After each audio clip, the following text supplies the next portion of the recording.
So my presentation I titled The Unsocial Network. From my perspective, it doesn't get a lot of traction, kind of makes sense. It's also not what I would consider a normal social network, or I've just got a different take on it. What is Google+? That's what we're here for. If your social network is supposed to include the people you care about, Google+ isn't it. My wife joined Google+ a few months ago. I've never had a conversation with her on it. This is what I think Google+ is meant to be. Workcamp 2007, San Francisco, Matt Cutts gave a presentation on SEO. A little piece of it, he gave this quote that Google wants to be a reflection of the web. And how do they do that if people are sharing stuff on social networks that they have no access to? All this data, all this popularity going around the web that they can't access, they can't index, and they can't base an algorithm on. That's Aaron, by the way. If Aaron indexed this, or if Google indexed this page, they would think Aaron's kind of boring. Now, I'm connected with Aaron. I know he's got a lot more going on than this. Google just doesn't know about it. Enter Google+. This is basically Google's way to get information about you, the user, about users in general. Not specifically you, the general user. They suck up data based on where you work, where you live, your age, your gender, your links to your website, to your blog, to your company site, in an effort to eventually improve their algorithm to keep you as a user and keep other searchers coming back. You can see from my profile, I've went and took the time to link everything I possibly could. Don't really need to, I just got crazy one day and did that. Now Google knows everything about me and where I can be found online. They can use that information to formulate a better algorithm about who I am and my influences. And then they can use that to figure out authorship, how authorship affects your link profile, whether you're providing links to your own website, whether they should discredit those based on the fact that you're not an independent source, you're linking to your own website. They can use that based on their PPC algorithms, display algorithms, everything else they've got going on. Connections are kind of important. It's how we deal in life. And Google+ really kind of figured this out in a way that I think is going to be sort of revolutionary. These are the people that I followed and have followed me back. And you can tell it's sorted by relevancy, and the first 4 people on here I work with. The 5th one is my wife, but like I said, she doesn't use Google+ very much. The 6th one is Matt McGee. I know Matt, I like Matt. He lives in, I think it's Spokane, Washington, so we're not really in the same area, but we have 144 shared connections, which is kind of important, I guess, a signal for them. So Google obviously knows enough to rank my wife ahead of Matt because she deserves to be there. These are local people. These are some of you. People that I've connected with and people that Google thinks that I should be interested in connecting with. And this is important because everything is local. Whether it's local based on your city, your state, your country, or the planet, I guess. There's Jordan. This is how Google interprets local. This is reviews from people that I'm connected to, that I can go into Google and I can search for Minneapolis and find reviews in Minneapolis by people that I'm connected with in Minneapolis. So they can start to build a profile for my influences based on the people I'm connected to and their reviews. This is what I believe was a test. This is a screenshot that was sent to me after our analytics event in, I believe it was January. And I took a couple photos, I shared them on Google+, and then one of my connections decided to go do an analytics search, and the photos that I shared came up and were tagging me. Now, I'm not Avinash, I'm not really an expert in analytics, so this is Google's way of testing how people engage with photos and content from people within their connections. Reviews and organic rankings are just one piece of the puzzle. There's going to be a much more coming down the road. It's going to have to do with their organic search results, or excuse me, their paid search results for inventory that they don't show any results for now. This is for the search dogs. dogs gets hundreds of thousands, if not millions, of searches a word just for that one keyword. And I don't know why there's no ads on this page. You know, the biggest thing I can think of is that their algorithm says that there's not enough intent behind most searchers to show an ad that's going to get enough click-through rate to beat their quality score algorithm to continually show up for this search. Sorry, dogs, no ads. Everybody knows about Wikipedia. I don't understand why they need to pull it into the knowledge graph and display it over there. If I want to know really about dogs, I'll go to Wikipedia. You don't need it there. So if you can imagine the keyword dogs, the keyword Prince, the keyword Minnesota, all these high volume ads that can be displayed that they're not showing for yet because they don't have enough information on searchers based on intent. So if you are interested in dogs and you've done searches before based on dogs, maybe types of dogs, maybe you're an advertiser and you're PetSmart, eventually you can formulate an intent based on previous search queries. You can also do it based on retargeting. Say if I'm PetSmart, somebody visits my site, they go do a search for dogs, I can now qualify for this. Google AdWords just released, it's either in beta or it's out to the public now, remarketing for search. So if somebody comes to your site, you can now target them for any keyword you want based on potentially what searches they can do. So this keyword now becomes available, and this is what you would call unsold inventory. And now they have a way to tap into that. Google Plus for marketers, that's pretty much what you're here for, right? You don't really, in the end, want to know how it's going to affect you, just how you can use it to help your clients and help your bosses. Google's grown, it's grown a lot. It's grown a lot in the last year based on the fact that they've turned it on for Gmail, and now if you have a Gmail account, you obviously have a mandatory Google Plus account whether you use it or not, just like my wife.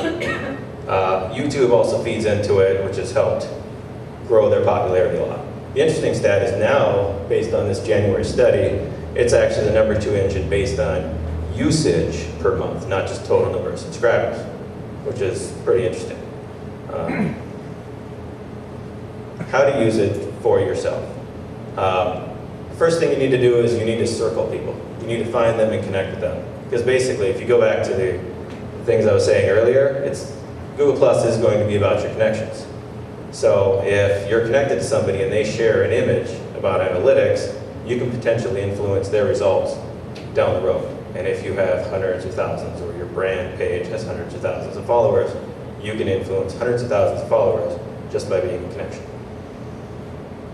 Communities quietly came out. It was much needed, and in my opinion, it was a big flaw on Google's part when they launched Google Plus to not have communities and hashtags in place. Twitter, people communicate every day via hashtags. LinkedIn and Facebook have been community group based for a while as well, and that's how it gives people a focal point to come and talk. And Google Plus didn't have that until recently, so it was kind of a big flaw in there. I've personally seen that if you're trying to build an audience, the best way that you can do that is engage in Google communities that are already existing. Because there's already people there. They're going to keep coming back. They're users of Google Plus. They're going to keep coming back to communities that they have a passion for and interest in. Hashtags. Probably the best hashtag platform anywhere. Angie. I took this screenshot either today or yesterday, probably 10 minutes after Angie shared something. And here she was showing up for that hashtag, for the post that she shared. And it's also saying that she's a recommended person or page. So hashtags are awesome. They're not just normal hashtags. You get brand credit for using them. Google Plus actually automatically posts hashtags to your posts for relevant content, whether you want to or not. But you can also use them on your own to guide where that content's going to show up. Sharing. Sharing is big on Google Plus because if you can share to an audience and get a +1, you can influence that person and their potential followers for years and months to come, especially for today. Top Rank shared this post a couple weeks ago, and it showed up underneath my little red bell thing.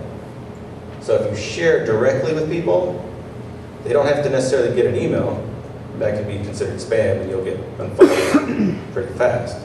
But when they come back, the next time they come back, they will see it in their stream. They'll see it in the little red bell. Pretty awesome. Communities, sharing in communities, will put your post in their stream. They don't have to go back to the community to necessarily see that. All they just have to do is come back and visit their stream, and it'll be there. Especially posts with really big images. They show up, they dominate a page. If you've ever scroll through your Google Plus screen and seen a really big image there, it's generally getting high engagement, it's generally high quality, and it grabs your attention. Plus ones. A couple weeks ago, Google announced that your plus ones, just like your Facebook likes, will show up in your stream and the streams of people that follow you, which is great. So if you're out there and you're perusing your own site or your client's site, and you give it a +1, you don't have to actually go share it per se. And if you're formulating a sharing plan, you're going to want to balance out the timing of when you +1 something, when you share it publicly, when you share it with groups, so that you're not sharing and +1ing everything within the first 5 minutes. Because it's all going to show up in their stream, and the stream only lasts so long. Bless you. Reviews. Whether you're a brand or a person, reviews are a way to sort of connect with the outside world and let you know that you're here, especially if you're a brand. If you're a brand, you can do a barnacle review or a reciprocal review to where you can go out and you can leave a review for a business that you've done business with. The top one, that's Aaron White. He's done a lot of reviews.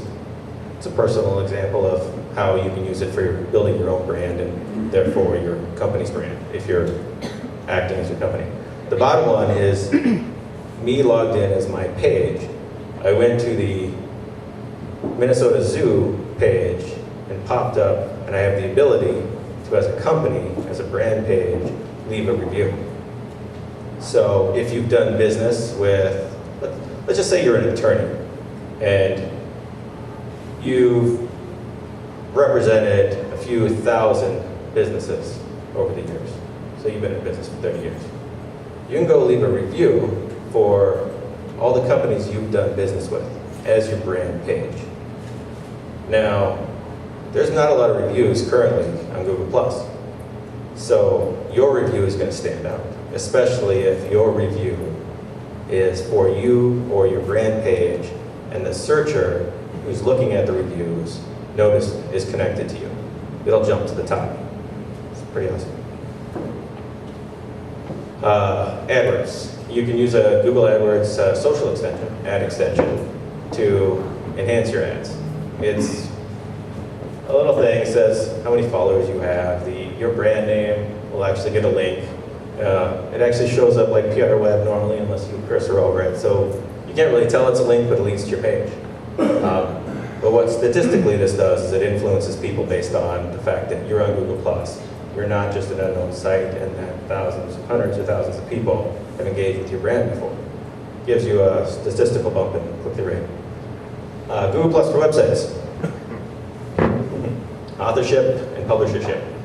First thing you should do is add authorship and publishership to your blog and your website.